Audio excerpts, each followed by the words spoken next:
Baik, puji Tuhan. Shalom.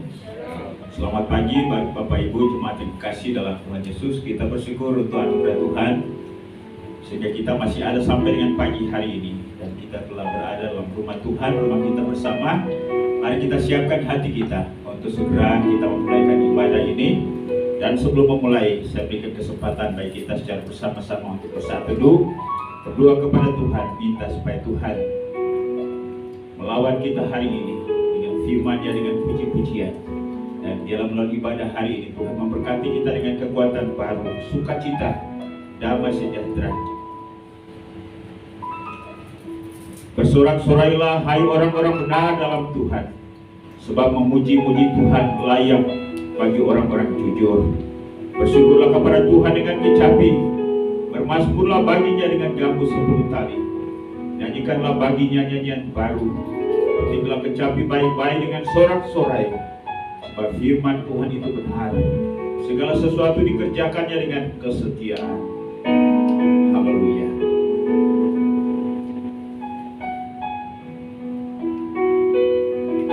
Mari kita siapkan pujian, katakan hanya dekat kasih Bapa. Saya mempersilakan kita sekalian untuk berdiri. Inilah kami pada pagi hari ini ya Tuhan. Ada waktu dan kesempatan di mana kami boleh bersama-sama kumpul untuk memuji dan memuliakan nama Tuhan. Pagi ini kami hadir dengan hati yang tulus ikhlas menghampiri tahta anugerah-Mu, mempersembahkan pujian, penyembahan dan persembahan kami. Terimalah kami pada hari ini Bapa.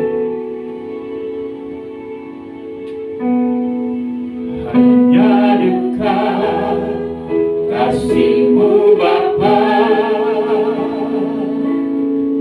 jiwaku pun tenteram.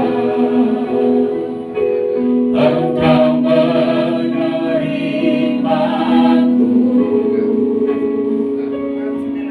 dengan sepenuhnya, walau dunia melihat rupa, namun Kau memandangku sampai kedalaman hatiku.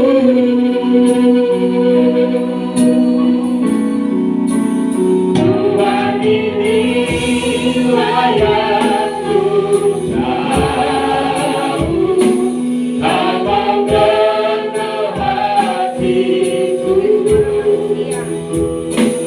Jauh menangis semua yang terdekat sekalipun. Tuhan ini layak ku tahu, akan jaga hatiku supaya kehidupan memanjang senantiasa. Mari angkat pujian ini lagi. Biarlah pujian ini sungguh mengalir dari dalam hati kita.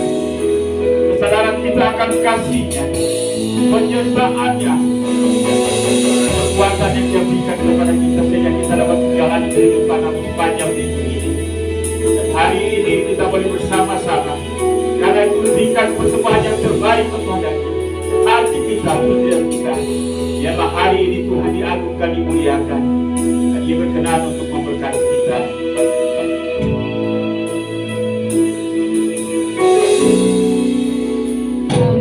Dekat kasih-Mu Bapa,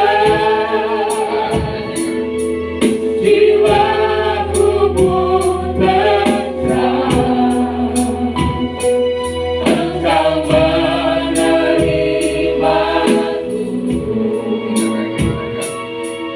dengan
dipersembahkan hanya bagi-Mu ya Tuhan. Allah yang kami puji dan kami sembah di dalam Yesus Tuhan dan Juru Selamat kami, Gembala kami yang setia. Terima kasih untuk kesempatan hari ini Tuhan, mengumpulkan kami bersama-sama kembali. Kalau satu minggu ini kami fokus dengan segala kesibukan pekerjaan rumah tangga kami, hari ini kami mengkhususkan diri bagi Tuhan untuk memuji-Mu, mendengarkan firman-Mu. Karena itu hadirlah, lawanlah kami. Dalam lagi pada hari ini Engkau ditinggikan, diagungkan dan dimuliakan, dan Engkau berkenan untuk memberkati kami. Mohon urapan-Mu atas hamba-hamba-Mu yang melayani. Dalam pelayanan hari ini dipersembahkan bagi Tuhan. Jemaat Tuhan yang sementara dalam perjalanan, Tuhan sertai, lindungi, tibakan mereka di tempat dengan selamat, bergabung bersama kami hari ini dalam ibadah ini. Terima kasih Tuhan. Ibadah kami pada pagi hari dari awal pertengahan ke selesainya, kami buka dan kami tabiskan hanya di dalam nama Allah Bapa, Allah Anak dan Allah Roh Kudus. Haleluya. Sama-sama kita katakan amin.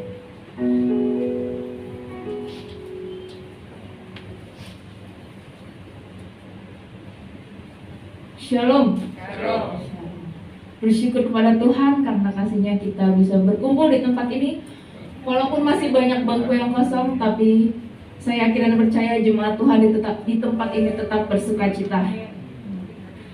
Mari kita salami saudara kita kanan kiri sambil kita naikkan lagu pujian Tiba Saatnya.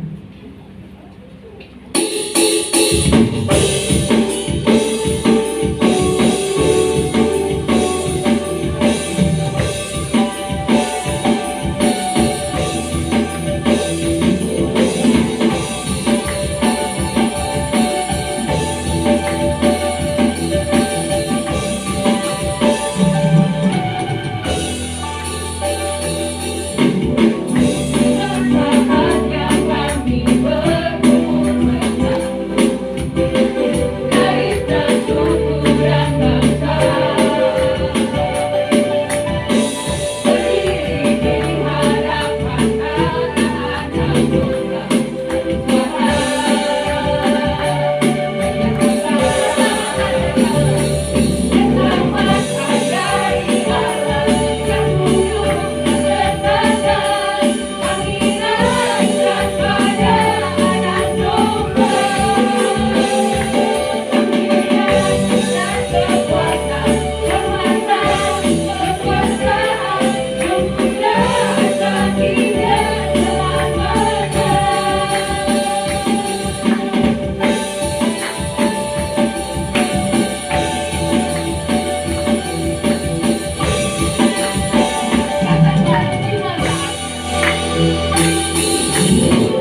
Sekarang saya buka ruang kesaksian bagi jemaat Tuhan yang mau menceritakan cinta kasih Tuhan sepanjang minggu ini.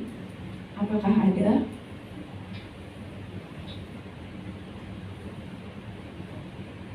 Baik, kalau belum ada, kita akan memberikan persembahan. Silakan Saudari Erika. Sebelum kita berdoa, saya akan membacakan satu ayat yang diambil dari Lukas 6 ayat 38. Berilah dan kamu akan diberi, suatu takaran yang baik, yang dipadankan, yang digoncang, dan yang tumpah keluar akan dicurahkan ke dalam ribaanmu. Sebab ukuran yang kamu pakai untuk mengukur akan diukurkan kepadamu. Mari kita bersatu dalam doa. Bapa yang baik, Bapa yang penuh kasih, terima kasih Tuhan atas kasih dan penyertaan-Mu sehingga kami masih bisa berkumpul beribadah pada pagi hari ini. Ya Bapa, sebentar kami akan memberikan persembahan, biar Engkau suci kuduskan hati kami Tuhan, sehingga kami bisa memberi dengan sungguh-sungguh, dan apa yang kami berikan Tuhan bisa berguna bagi kerajaan-Mu di tempat ini maupun di surga. Kami serahkan hidup kami dalam tangan-Mu Tuhan, ya dalam nama-Mu kami berdoa dan mengucap syukur. Haleluya, amin. Sambil persembahan dijalankan, mari kita nyanyikan lagu kemenangan terjadi di sini.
Sebentar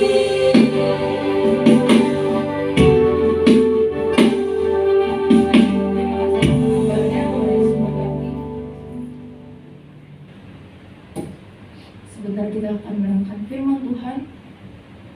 Mari saya ajak jemaat Tuhan untuk kembali bangkit berdiri sambil kita nyanyikan pujian Dia mengerti, Dia peduli.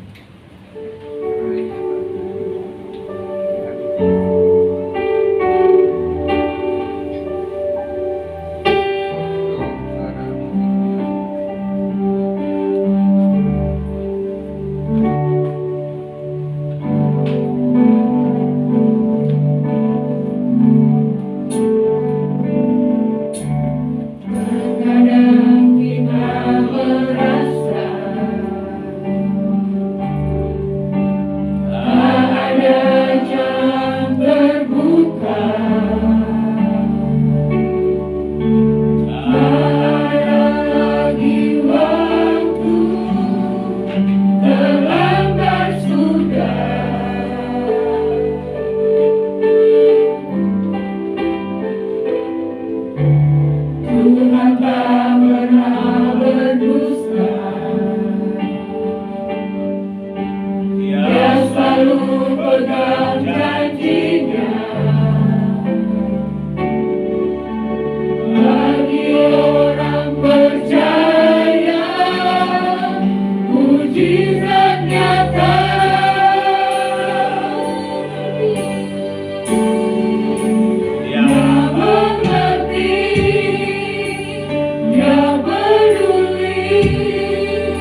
bersyukur ya Tuhan bahwa Engkau peduli dengan hidup kami.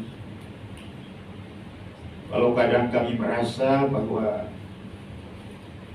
tidak ada lagi jalan keluar atas persoalan yang kami hadapi dalam hidup ini, karena itu ingatkan kami bahwa Engkau tidak pernah tidak peduli dengan hidup kami.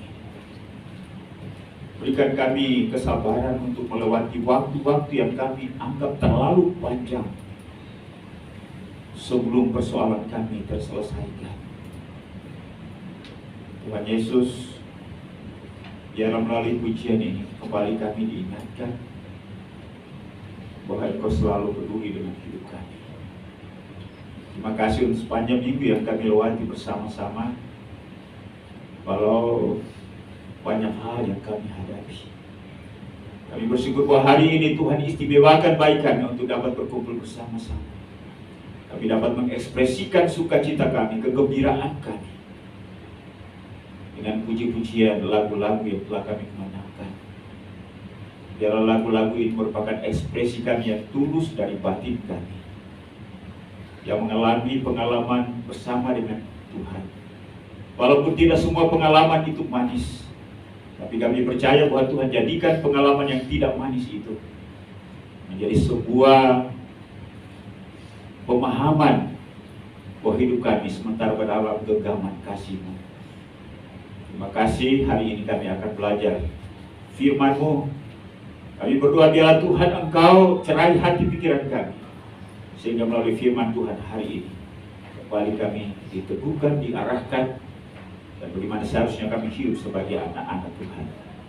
Pakai dan urapi hamba-Mu sehingga dalam keterbatasan dan kekurangan serta kelemahannya, Engkau sendiri yang menyatakan diri dengan firman-Mu pada hari ini. Bicara kepada kami karena kami siap untuk mendengar. Hanya di dalam nama Yesus Tuhan dan Juru Selamat kami, firman yang hidup. Kami sudah berdoa kepada Bapa di surga. Haleluya. Amin. Silakan duduk. Puji Tuhan. Shalom. Selamat pagi Bapak Ibu, jemaat yang terkasih dalam Yesus Kristus. Kita bersyukur kita boleh kembali bersama-sama dalam ruangan ini untuk menikmati hadirat Tuhan serta kebersamaan kita selaku keluarga Allah yang telah dipilih dan dipersatukan untuk memuji Tuhan, untuk melaksanakan apa yang menjadi kerinduan Tuhan bagi kita. Baik, mari saya ajak kita sekalian untuk membuka bagian firman Tuhan yang menjadi perenungan kita pada hari ini yang terambil dalam kitab Injil Matius. Matius pasal 4, kita akan baca ya, ayat yang pertama sampai dengan ayat yang keempat. Kita akan baca silih berganti dari Matius, Injil Matius pasal 4, ayat 1 sampai dengan ayat yang keempat. Saya akan membacakan ayat yang ganjil. Jemaat Tuhan silakan membacakan ayat yang genap. Baik, ada di screen di depan. Demikianlah bunyi firman Tuhan. Maka Yesus dibawa oleh Roh ke padang gurun untuk dicobai iblis.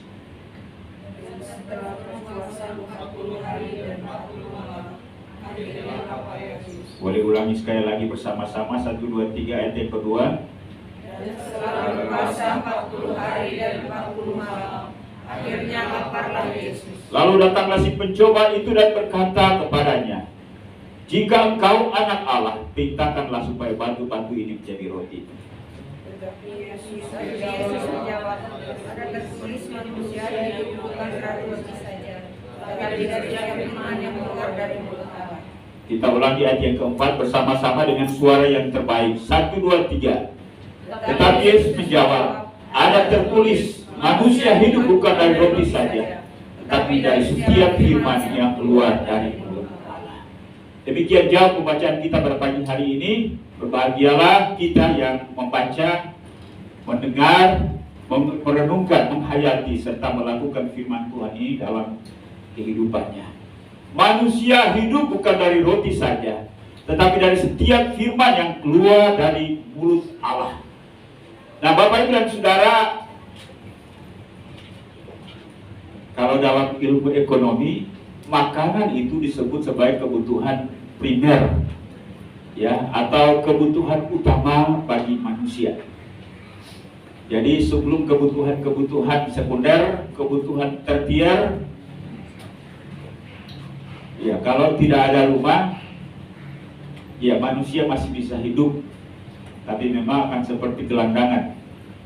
Manusia kalau tidak ada pakaian masih bisa hidup, ya. Dan itu sudah terbukti, tapi memang sudah berubah zaman, eranya ya.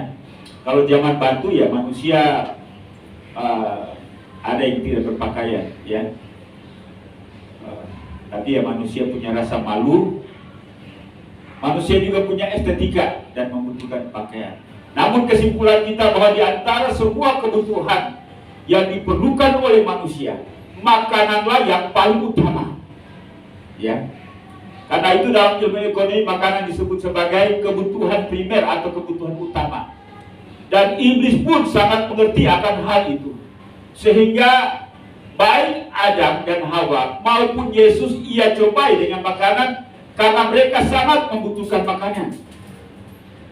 Bahkan bangsa Israel pun juga ketika mereka berada di padang gurun Sin dalam perjalanan dari tanah Mesir menuju tanah Kanaan, mereka melihat padang yang begitu luas.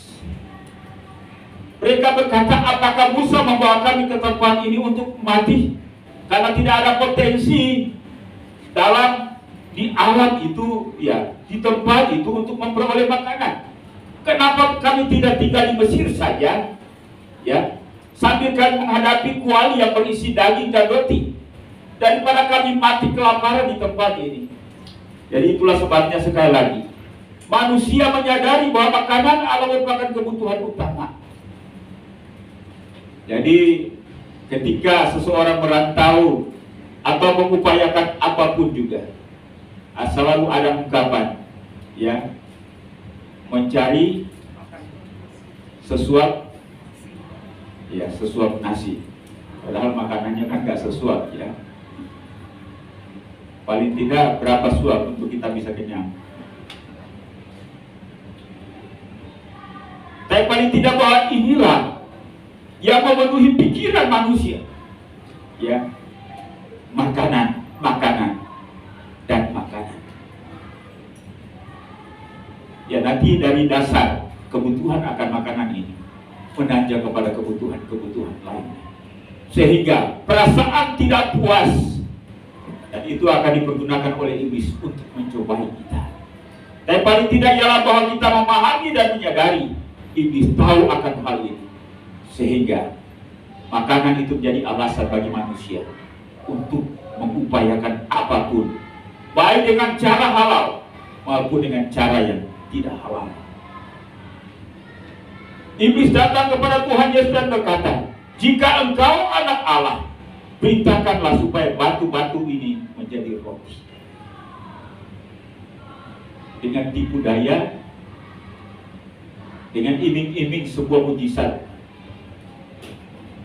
Dan tidak hanya, kalau Yesus melakukan ini, Yesus tidak hanya mendemonstrasikan sebuah mujizat, tetapi juga roti yang diubah dari batu-batu itu akan bermanfaat bagi Yesus, sehingga Yesus dapat mengobati rasa laparnya. Tetapi Yesus menjawab, manusia hidup bukan dari roti saja, tetapi dari setiap firman yang keluar dari mulut Allah. Jawaban Yesus sangat tegas. Jemaat Tuhan, apa yang kita bisa tangkap, apa yang kita bisa pahami, atau apa yang kita bisa mengerti daripada pernyataan Yesus? Manusia hidup bukan dari roti saja, tetapi dari setiap firman yang keluar dari mulut Allah.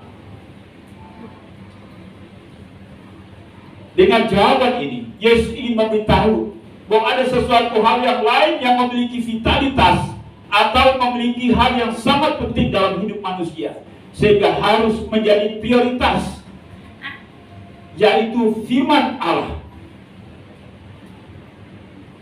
Secara jasmani, makanan, roti, ya, roti diartikan dengan bahasa lain makanan, ya. Ada sesuatu yang lain yang penting bagi manusia, yaitu firman Allah. Apa pentingnya firman Allah bagi manusia? Yesus berkata, dari firman Allah manusia bisa hidup. Karena itu manusia hidup bukan dari roti saja, roti sejajar jasmani yang dimakan untuk menjadi kebutuhan tubuh jasmani, tetapi juga dari setiap firman yang keluar dari mulut Allah. Bapak Ibu dan Saudara, firman Allah adalah pribadi Yesus sendiri. Kalau kita melihat di dalam Yohanes pasal 1 ayat 1, pada mulanya Allah firman.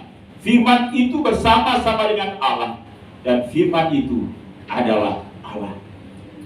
Jarang kita berpikir bahwa firman tertulis adalah merupakan pernyataan dari firman Allah yang hidup, yaitu Kristus. Pikiran kita selalu membedakan, selalu membatasi antara Kristus yang pernah hidup kurang lebih 2000 tahun yang lalu dengan firman Allah yang secara tertulis. Bagaimana kita melihat Yesus yang pernah hidup di kurang lebih 2000 tahun yang lalu melalui firman Allah yang tertulis ini, atau melalui firman Allah yang kita dengarkan?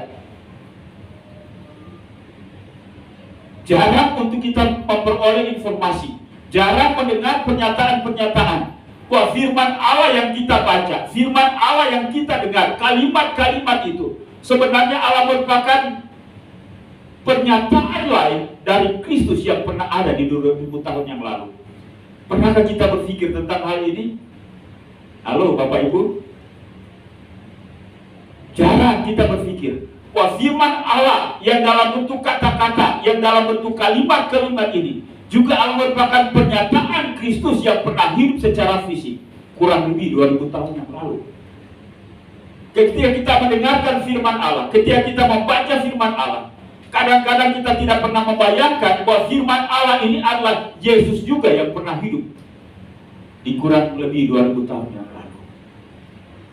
Kita selalu membedakan, kita selalu membatasi, bahkan kita memisahkan antara Yesus yang pernah hidup di 2000 tahun yang lalu secara fisik dalam bentuk manusia dengan firman dalam bentuk kata-kata, entah itu melalui tulisan maupun juga kata-kata yang kita dengar.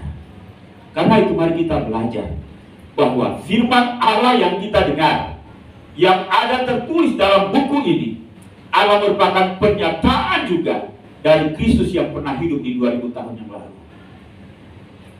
Bapak Ibu sepakat bahwa firman Allah dalam bentuk kata atau kalimat dalam tulisan ini juga Allah merupakan pernyataan Kristus yang pernah hidup di 2000 tahun yang lalu, yang disaksikan, dilihat dengan mata kepala oleh Petrus, Andreas, bahkan ribuan orang. Mungkin sulit untuk menghidupkan konsep pemikiran yang seperti ini. Tetapi sekali lagi, firman Allah yang tertulis atau firman Allah yang diperingatkan melalui kata-kata, Allah merupakan pernyataan Kristus yang pernah hidup di 2000 tahun yang lalu. Amin Bapak Ibu. Terkadang kita memikirkan bahwa apa yang disampaikan, dibacakan maupun diucapkan yang sudah ditafsirkan adalah pernyataan daripada si pengkhotbah itu sendiri. Alkitab ini walaupun ditulis oleh lain, Lembaga Alkitab Indonesia, tetapi kata-kata ini Allah merupakan pernyataan pribadi Kristus sendiri. Ada keempat Injil yang mencatat secara detail tentang segala kegiatan yang dilakukan oleh Yesus, pelayanannya, khotbah-khotbahnya, pengajarannya, maupun tindakan-tindakannya yang menyembuhkan orang, yang memberi makan 5.000, 4.000 orang, dan berbagai hal yang ia lakukan, yang dicatat di sini. Allah merupakan pernyataan yang seharusnya hidup di dalam pikiran kita, hidup di dalam batin kita, dan kita menyaksikan Kristus yang dalam bentuk manusia itu melalui kata-kata ini. Itulah sebabnya mari kita belajar menghidupkan kata-kata ini, menghidupkan tulisan-tulisan ini adalah pernyataan Kristus sendiri. Yesus menyatakan diri melalui firman yang tertulis. Karena itu jika kita ingin hidup, maka firman tertulis menjadi dasar utama dalam hidup kita. Dalam pernyataan ini ada dua kata tentang hidup. Yang pertama, hidup yang terkoneksi dengan Allah, atau yang saya sebut dengan kehidupan rohani. Kehidupan rohani adalah kehidupan yang terkoneksi dengan Allah. Ya, lalu kemudian hidup yang kedua adalah keseluruhan sikap hidup dan aktivitas yang berkesinambungan. Kita makan itu adalah merupakan kegiatan manusia yang hidup. Saya berkhotbah itu adalah merupakan kegiatan manusia yang hidup. Kita mendengar, kita mengucapkan sesuatu, itu adalah merupakan bagian daripada kehidupan yang kita hidupi, kita jalani secara kontinu setiap waktu dalam hidup ini. Ya. Jadi kesimpulannya ialah bahwa kata hidup di sini menjelaskan tentang yang pertama, kehidupan rohani. Kehidupan rohani adalah kehidupan yang terkoneksi dengan Tuhan. Ketika kita putus dengan Tuhan, maka kita mengalami kematian secara rohani. Jadi kehidupan tidak hanya sekedar bernafas. Ya. Seorang yang pasif seumur hidupnya, ia telah mati selagi hidup. Bapak Ibu sepakat? Orang yang tidak memiliki aktivitas apapun, walaupun ia masih bernafas, ia telah mati selagi hidup. Baik mati secara jasmani maupun secara rohani. Idealnya ialah bahwa seorang manusia yang hidup pasti punya aktivitas, berpikir, merancang kehidupan, terlibat dalam kehidupan sosial, dalam kehidupan rumah tangga, dalam kehidupan bergereja, dalam kehidupan bermasyarakat. Inilah kehidupan.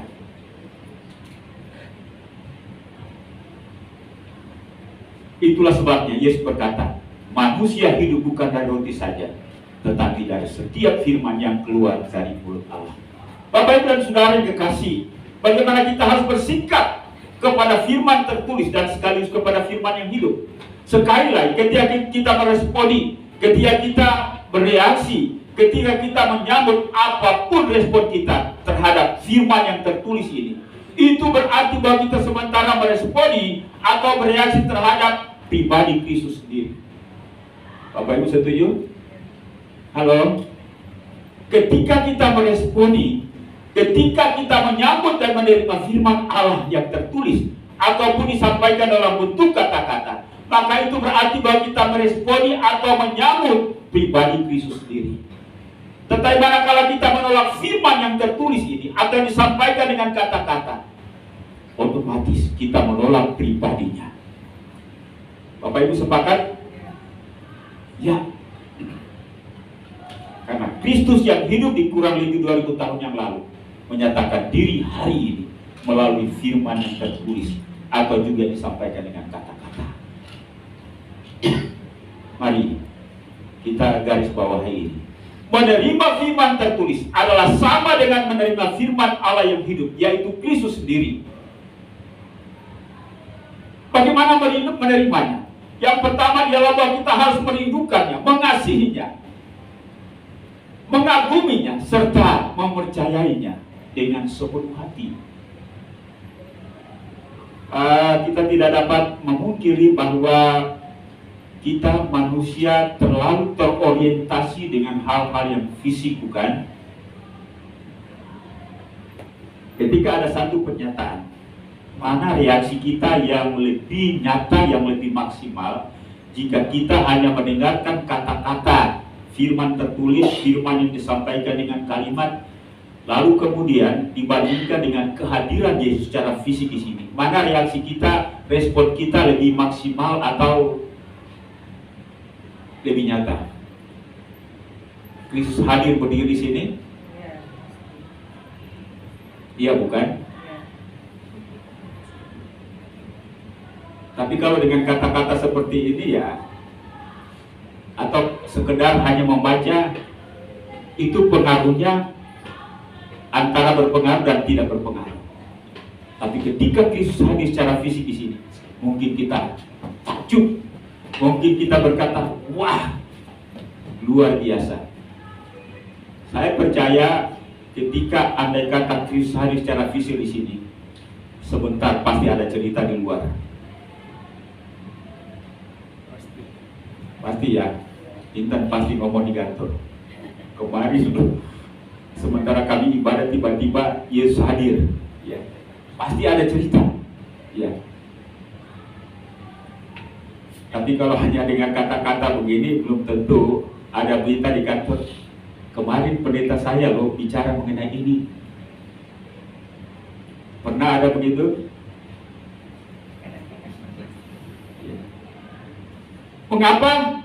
Karena sekali lagi bahwa orientasi kita secara fisik mendominasi dan lebih memengaruhi kehidupan kita, pikiran dan perasaan kita.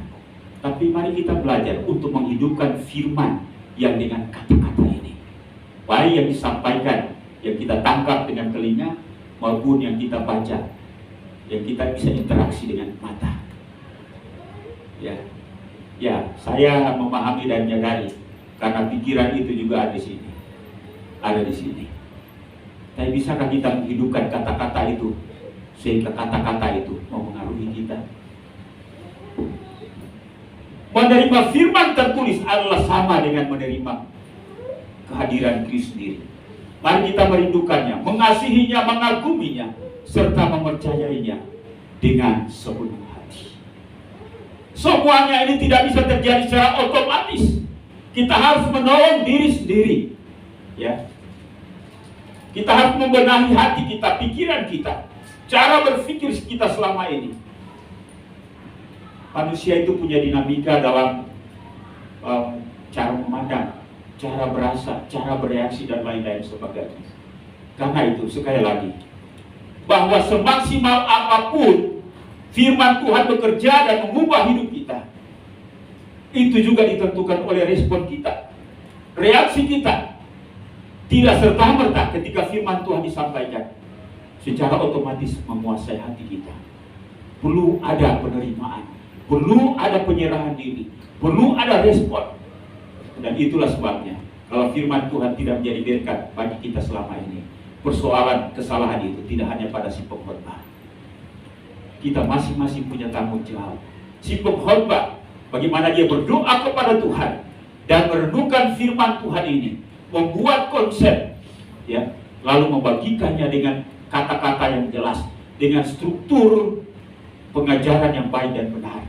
Tapi kita juga punya tanggung jawab bagaimana kita memusatkan perhatian dan konsentrasi terhadap firman, sehingga firman Tuhan itu masuk dalam hati dan pikiran kita, terngiang-ngiang mengingatkan kita menjadi rema dan menjadi bagian dalam keseluruhan sikap hidup kita. Kita harus merindukannya, kita harus mengasihinya. Kita tidak bisa memungkiri bahwa selama ini kadang-kadang kita mengabaikan kata-kata yang kita dengarkan. Kita menganggap sepele kata-kata itu. Bahkan ketika kita pulang, kita sudah tidak mengingatnya lagi. Ada 4 jenis hati manusia yang dicontohkan di dalam Alkitab ketika firman Tuhan ini ditaburkan. Yang pertama, hati yang seperti di pinggir jalan. Ketika benih itu ditaburkan, sebagian benih itu dipatuk dan dimakan oleh burung-burung. Ada juga tanah yang penuh dengan semak belukar, tanah yang bebatuan, tetapi juga ada tanah yang subur. Kalau ada 4 jenis tanah seperti ini, tanggung jawab siapa untuk menggeburnya? Tanggung jawab Tuhan? Halo? Iya, kita juga punya tanggung jawab. Seorang petani tidak serta-merta lalu dia lihat tanah, ada rumputan, ada batu-batu di situ, lalu kemudian dia sebarkan benih begitu saja. Tapi bagaimana dia mulai berpikir, dia mau olah tanah itu, mencabut rumput, lalu kemudian kalau ada batu-batu dipindahkan. Dan tidak hanya itu saja, tanah itu harus digemburkan. Ya, sekarang ini para petani itu sudah menggunakan alat-alat teknologi. Ya, kebetulan di Babelan itu lokasi kami itu masih dipenuhi dengan sawah. Ya, sawahnya itu luas. Jadi kalau pagi-pagi anak-anak buka jendela lalu lihat sawahnya itu masih menghijau. Ya. Jadi menggunakan alat-alat, dan itu mereka bekerja. Ya, ada yang separuh hari, bahkan ada yang full hari, sehingga menjadikan tanah itu tanah yang subur. Demikian pun juga dengan kita. Jika hati kita subur, kita juga punya tanggung jawab bagaimana menggembur hati kita itu, sehingga hati kita layak untuk ditanami dengan firman Tuhan, sehingga firman Tuhan dapat bertumbuh dan memenuhi hidup kita, mengubah hidup kita, sehingga hidup kita menjadi kesukaan bagi Tuhan. Kita harus menerimanya. Yang kedua, bagaimana firman Tuhan itu hidup dalam kehidupan kita, sehingga firman Tuhan itu memenuhi seluruh hidup kita, memberinya kedaulatan atau otoritas atas hidup kita.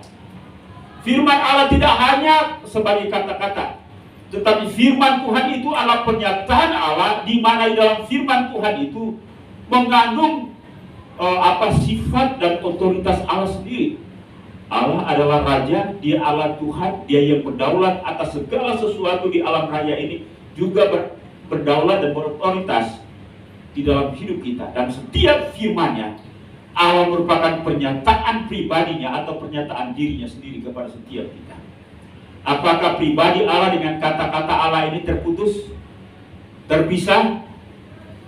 Tidak. Apa yang Ia nyatakan itu adalah pribadi dan dirinya sendiri. Bapak Ibu setuju? Firman Allah ini adalah pernyataan tentang pribadinya sendiri. Allah tidak pernah mewakili siapapun pikiran, kehendak untuk Ia nyatakan kepada manusia. Tetapi apapun yang tertulis dalam firman Tuhan ini juga disampaikan oleh para pengkhotbah adalah merupakan pengungkapan atau penyingkapan tentang dirinya, isi hatinya, pikirannya, kemauannya, tujuannya bagi manusia. Bapak Ibu sepakat? Itulah sebabnya atas setiap kata-kata ini kita harus memiliki respon dan sikap yang positif. Ini berarti bahwa segala sikap dan keputusan kita selalu didasari oleh firman Allah.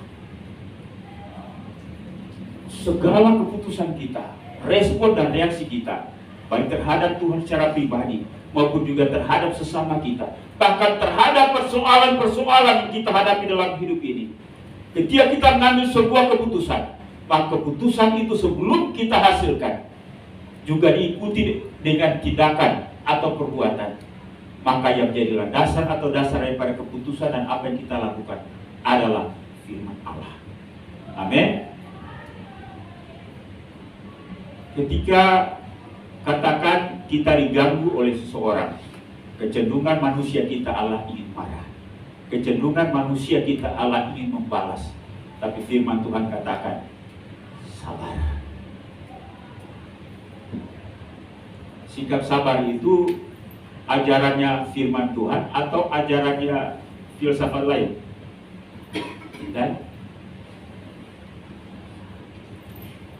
sabar itu adalah ajaran Tuhan, keinginan Tuhan, atau keinginan para filsuf, atau keinginan para tokoh agama, atau keinginan para tokoh moralitas.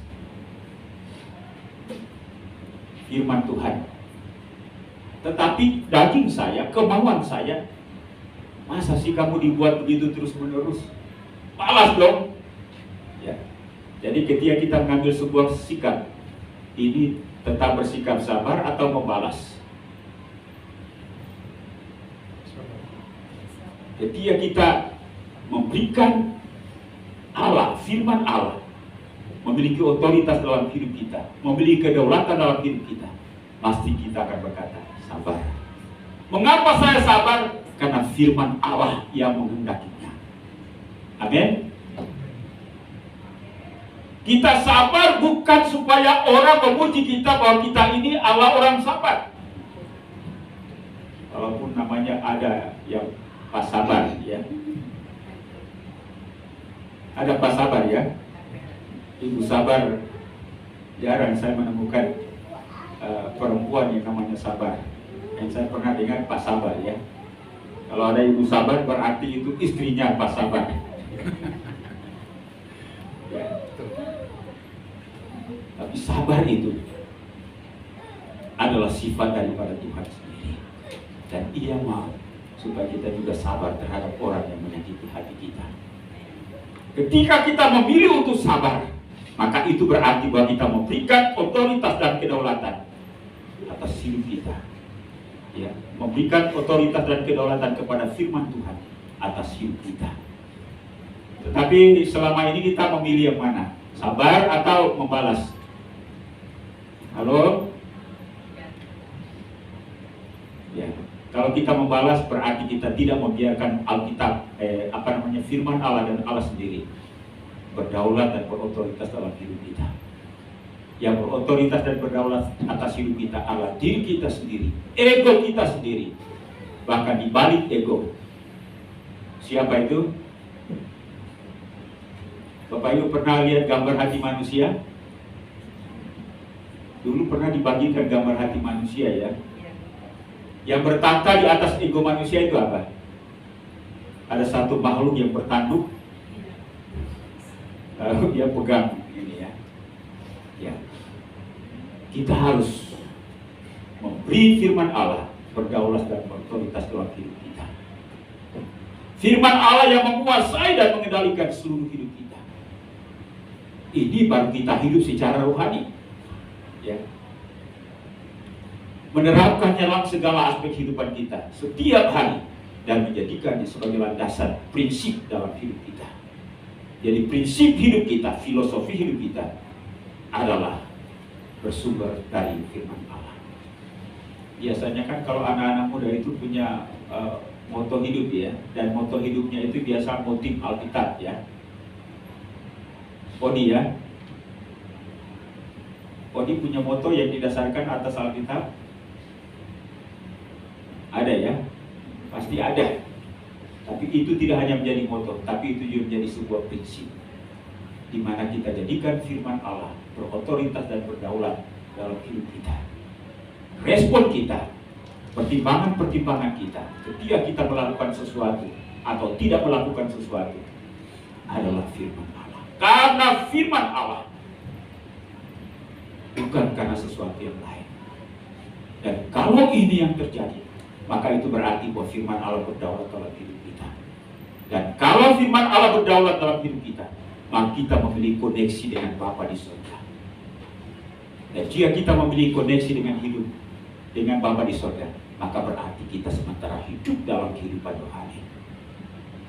Manusia hidup bukan dari roti saja, tapi dari setiap firman yang keluar dari mulut Allah.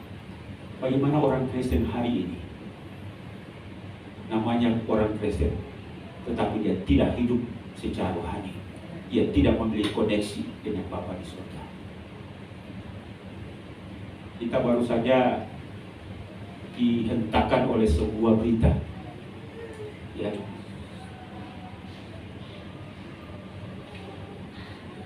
entah itu di lingkungan Polri, bahkan berita 2 hari ini.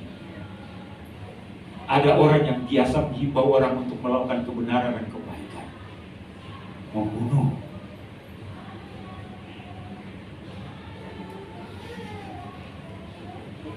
Jadi ini adalah sebuah fakta.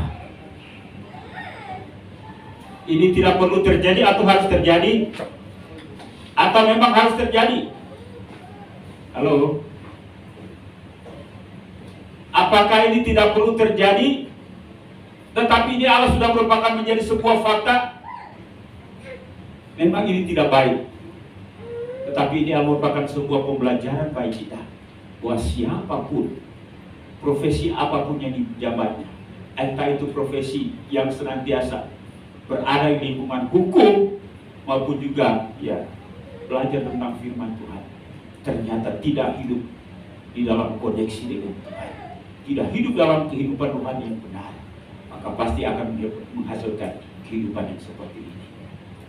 Karena itu, mari kita hidup di dalam firman Allah, benar-benar meresponi firman Allah ini dengan benar, sehingga apa yang menjadi kata Yesus, manusia hidup bukan dari roti saja, tetapi dari setiap firman yang keluar dari mulut Allah.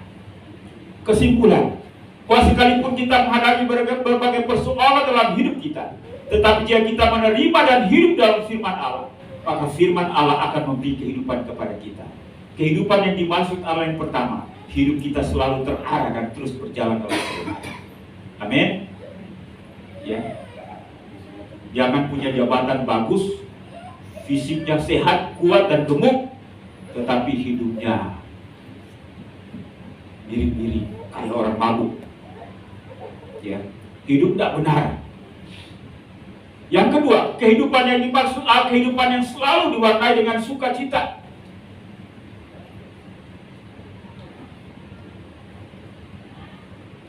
Saya kebetulan ada teman yang mau menikah, dia seorang pendeta, tapi calon suaminya ini bukan pendeta. Ya, saya lihat orang ini mabuk dan mabuk itu mukanya sama saja. Karena waktu lamaran saya diundang untuk mendoakan, ya. Saya tanya ke teman, ini calon suamimu ini lagi mabuk atau apa? Dia bilang enggak, memang bukannya sudah begitu. Ya, ya, bukannya sudah begitu. Ya, Bapak dan Saudara, ya sejelek apapun muka kita, tapi kalau hati kita gembira dan kegembiraan hati itu nampak pada muka, ya akan nampak jelas bahwa ya hati kita dipenuhi dengan sukacita. Bukankah wajah itu juga menjadi jendela hati untuk orang melihat apa yang ada di dalam? Bapak Ibu sepakat? Wajah bisa cerah kalau hati kita dipenuhi oleh firman Tuhan. Ya, masalah memang banyak, tapi mari kita menata hati, harus kuat untuk dapat mengalahkan masalah itu, karena firman Tuhan akan senantiasa meneguhkan kita, dan Tuhan sendiri akan mampukan kita untuk melewati situasi sulit. Hidup ini sulit, tapi kita juga punya tanggung jawab untuk kehidupan rohani kita. Kehidupan yang dimaksud yang ketiga Allah, selalu ada kekuatan sehingga tetap kokoh dalam menghadapi pergumulan hidup. Kita harus kuat. Tidak ada jaminan bahwa hari esok kita akan baik-baik saja. Ekonomi baik, rumah tangga kita baik, lingkungan kita baik. Tetapi apapun yang terjadi di luar sana, tapi hati kita tetap kuat. Amin Bapak Ibu. Hal seperti bisa terjadi jika kita tetap terkoneksi dengan Allah. Kita tetap terkoneksi firman Allah. Jika kita menjadikan firman Allah itu menjadi kehidupan kita. Karena itu rajinlah baca firman Tuhan, rajinlah menghafal firman Tuhan, rajinlah merenungkan firman Tuhan, rajinlah belajar untuk melakukan firman Tuhan. Dengan demikian kita akan menjadi anak-anak Allah yang menjadi kesukaan bagi Tuhan, dan kita menjadi berkat bagi sesama. Kiranya Tuhan memberkati kita sekalian. Haleluya. Amin. Kita akan pujian katakan Tuhan ku mau menyenangkan. Kita minta Tuhan untuk membentuk hati kita sehingga firman Tuhan boleh menjadi hati kita menjadi tempat yang indah bagi firman Tuhan. Biarkanlah firman Tuhan hidup dalam hidup kita, mengubah kita, mengubah tujuan hidup kita, mengubah cara hidup kita, dan mengubah visi dan misi kita ke depan. Mari saya undang kita semua berdiri. Tuhan ku mau menyenangkan. Biarlah lagu ini, pujian ini menjadi doa kita.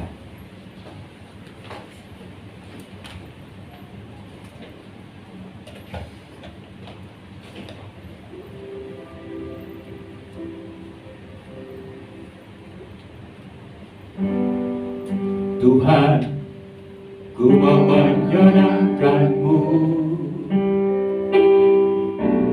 Tuhan, bentuklah hati ini jadi bejana untuk hormat-Mu, cemerlang bagai awas murni. Tuhan, ku serahkan hatiku. Tuhan, ku serahkan hatiku.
kebenaran firman Allah secara tertulis.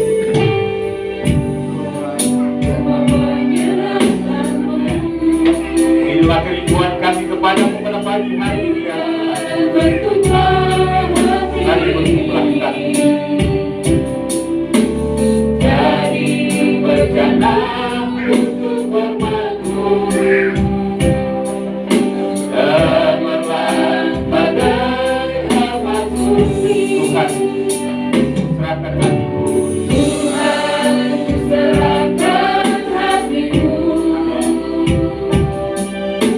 Tempat ku berikan padamu. Urusan hinggaku selalu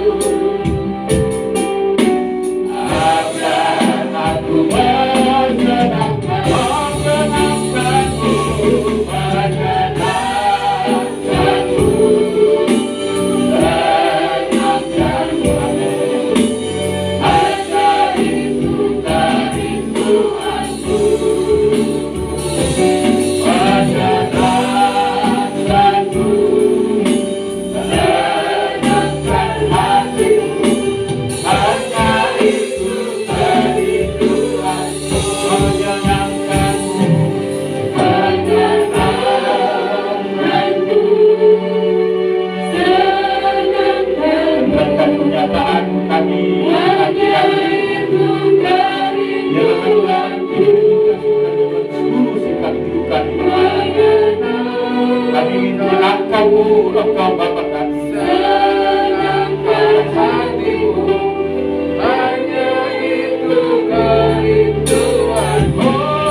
Menyenangkanmu, menyenangkanmu, senangkanmu.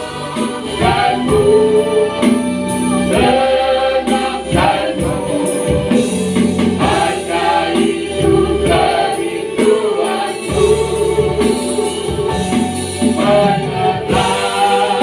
hatimu.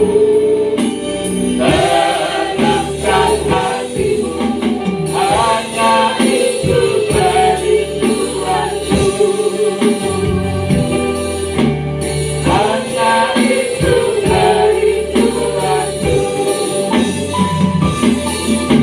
hanya itu kerinduanku, hanya itu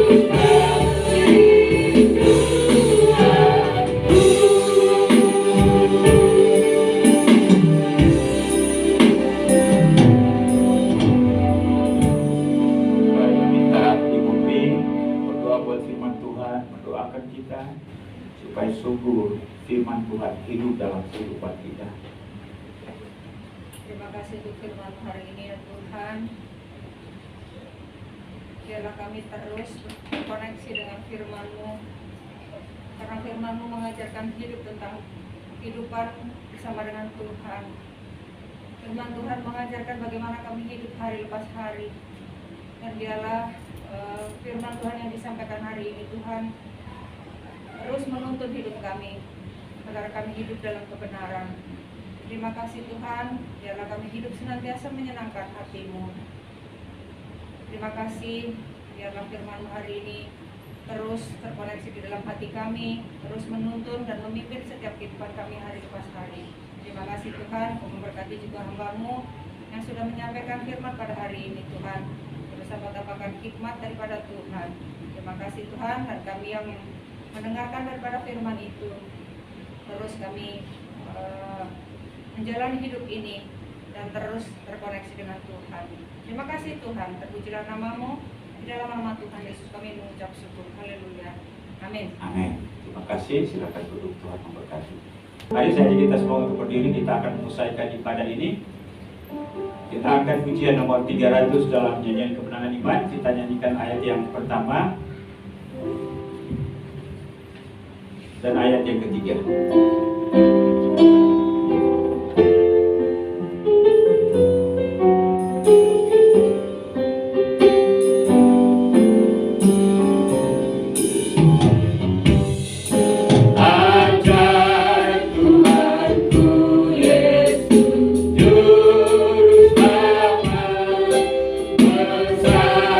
Kasihnya padaku.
hormat, pujian, syukur, dan terima kasih karena ibadah ini dapat berjalan dengan baik dari awal pertengahan hingga selesainya.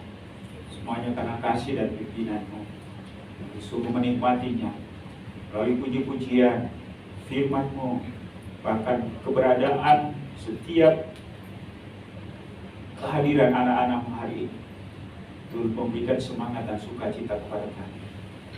Terima kasih untuk semua hamba-hamba yang Tuhan sudah pakai dalam pelayanan hari ini, yang memimpin pujian, yang menyampaikan firman, singers, pemain alat musik, kolektan, multimedia, penyambut jemaat, yang melayani dalam doa.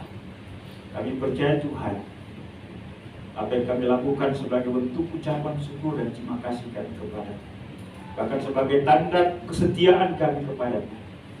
Juga kami mengakui Engkau sebagai Tuhan kami adalah hamba. Kami harus melakukan apa yang harus kami lakukan. Terima kasih Bapa. Ajar kami tetap setia bahkan sampai akhir hayat hidup kami. Terima kasih juga untuk kehadiran seluruh jemaat-Mu. Walaupun kami hadir dengan berbagai pergumulan yang kami hadapi dalam hidup ini, tapi satu hal yang kami yakini, bahwa Tuhan menggunakan semua pergumulan itu untuk membentuk kami, supaya kami semakin menyerahkan diri kepada-Mu, semakin mengandalkan Engkau, juga menyadarkan kami bahwa kami tidak berdaya menghadapi kenyataan hidup ini. Karena itu perlunya kami harus mengandalkan Engkau dan jadikan firman Tuhan sebagai rema. Karena melaluinya, maka hidup kami akan selalu memperoleh solusi dan jalan keluar. Kami tetap kuat, kami tetap sejahtera, kami tetap melangkah dalam kebenaran-Mu. Terima kasih Bapa di sorga.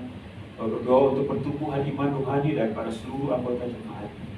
Kiranya firman Tuhan yang ada dalam hati kami, pikiran kami, akan terus memengaruhi kami, menguasai kami, dan mengendalikan ego kami, sehingga kami hidup taat kepada Tuhan. Terima kasih Bapa di sorga. Berdoa juga Tuhan untuk kehidupan rumah tangga, hubungan suami istri, anak orang tua. Jika ada rumah tangga dalam jemaat Martwi yang bermasalah, kami mohon belas kasihan Tuhan. Tuhan Engkau turut serta di dalam memberi solusi atau jalan keluar terhadap semua perbedaan yang dihadapi. Sadarkan kami kalau kami salah, kami mengakui itu salah, minta ampun, sedih, bahkan kami bangkit untuk berubah. Juga jika di antara pasangan kami atau orang-orang dekat kami yang berbuat salah, mampukan kami untuk mengampuni mereka. Berdoa juga Tuhan untuk kehidupan anak-anak kami, mari Tuhan lindungi mereka. Seiring dengan perjalanan hidup yang mereka lalui, ialah pengalaman-pengalaman yang berarti menjadi modal bekal bagi mereka untuk menjadi pertimbangan dalam mengambil keputusan apapun, sehingga mereka tidak gampang untuk dipengaruhi oleh arus dunia ini. Dan juga berdoa Tuhan untuk pendidikan mereka. Tuhan Engkau berkati baik mereka di TK, SD, SMP, SMA, bahkan perguruan tinggi. Mereka selesai tepat pada waktunya. Tuhan siapkan pekerjaan dan profesi yang sesuai, sehingga melaluinya mereka boleh melayani Tuhan. Bapa di surga, kami juga berdoa untuk anak-anak muda kami yang sudah saatnya untuk menikah. Tuhan siapkan teman hidup yang seiman dan sepadan. Kami juga mau berdoa untuk Tirta dan Claudia. Mari Tuhan Engkau tolong dalam persiapan pernikahan mereka, baik itu yang berkaitan dengan masalah pemberkatan, catatan sipil, maupun juga acara keluarga, acara resepsi, dana, kesehatan, kesesuaian antara kedua belah pihak keluarga, sehingga mereka dapat mengatur dengan baik, sehingga pelaksanaannya dapat berlangsung dengan baik untuk hormat dan kemuliaan bagi nama Tuhan. Tirta yang ada di Surabaya, Tuhan sertai, Tuhan tolong. Kami juga mau berdoa Tuhan untuk masa depan daripada gereja ini. Ya Tuhan, memberkati jemaat Tuhan yang lemah, sakit, mari Tuhan jamah mereka. Kami terus berdoa untuk pemulihan mata hamba Pak Agus, kesembuhan dan pemulihan daripada Ibu Cynthia Maria, kesembuhan dan pemulihan Ibu Asyu. Demikian pun juga ya Tuhan Ibu Marta, demikian pun juga Bapak Ibu yang lain. Walaupun tidak menyebut nama mereka satu persatu, tapi kami mohon lawatan Tuhan bagi mereka, jamah sehingga mereka sembuh. Ya Bapa di sorga, kami juga berdoa untuk usaha dan pekerjaan seluruh jemaat. Tuhan Engkau memberkati apa yang mereka kerjakan, sehingga pekerjaan itu bisa menghasilkan ekonomi dan keuangan untuk dapat menyumbang kehidupan ekonomi rumah tangga, bahkan juga mereka dapat melayani. Ucap syukur, mengasihi Tuhan dengan harta dan keuangan. Terima kasih Bapa di sorga. Kami juga mau berdoa Tuhan untuk jemaat Tuhan yang ada di luar kota. Tuhan sertai dan memberkati mereka. Kami berdoa untuk hamba Pak Yaman yang ada di Jawa Barat, Bandung, Pak Pon yang ada di Bogor, Pak Thomas yang ada di Baghdad, dan Bapak Ibu yang lain di tempat yang lain. Tuhan Engkau menyertai dan berkati mereka juga. Sertai, dan pada waktu dan kalender Tuhan kami bisa berjumpa dalam persekutuan ibadah seperti ini. Ya Bapa di sorga, kami mau berdoa untuk Gereja Kemajuan Indonesia baik pada tingkat pusat, wilayah, daerah sampai pada gereja-gereja lokal. Tuhan Engkau berkati penginjilan dalam negeri luar negeri, kerjasama di antara pimpinan-pimpinan gereja di Indonesia. Demikian pun juga berdoa buat pemerintah bangsa dan negara kami, Presiden, Wakil Presiden, para menteri, jajaran pemerintah dari pusat sampai ke daerah, semua lembaga tinggi negara, TNI, Polri. Tuhan Engkau memberkati. Bapa di sorga, terima kasih juga untuk persembahan umatmu hari ini yang dalam bentuk keuangan. Kami berikan ini sebagai tanda kedewasaan kami, sebagai tanda ucapan syukur, sebagai tanda kasih kami kepadamu. Tuhan Engkau kembalikan berlipat kali ganda bagi seluruh jemaat yang sudah memberi. Jadikan pemberian ini untuk menjadi sarana untuk dapat mendukung pelayanan pekerjaan di tempat ini. Bila doa syukur kami Tuhan, kami sadar sungguh bahwa doa kami terbatas. Ada hal yang menjadi kebutuhan kami, bahkan yang berkaitan dengan kami, tak tersebut melalui doa kesempatan ini. Tuhan sempurnakan, dan biarlah kuasa-Mu, kasih-Mu nyata di dalam doa kami pada hari ini. Karena kami naikkan doa ini hanya dalam satu nama yang maha kuasa, yaitu Yesus Tuhan dan Juru Selamat kami. Haleluya. Bapa terima kasih. Bapa terima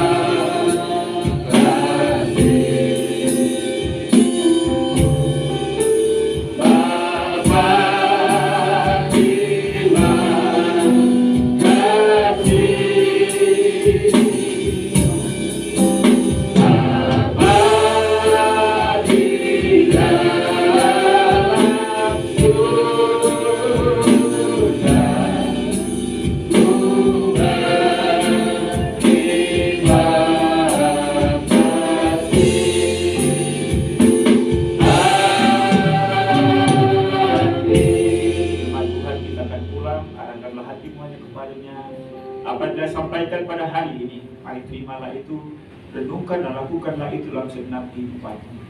Dan biarlah kasih karunia daripada Allah Bapa, anugerah dan damai sejahtera dalam nama Tuhan Yesus, serta pimpinan penghiburan pertolongan Roh Kudus menyertai kita sekalian hari ini, bahkan sampai Maranatha, di mana Kristus datang untuk menyebut saleh-salehnya. Haleluya. Sama-sama kita katakan amin. Silakan duduk, silakan bersatu teduh. Baik, kita sudah selesai.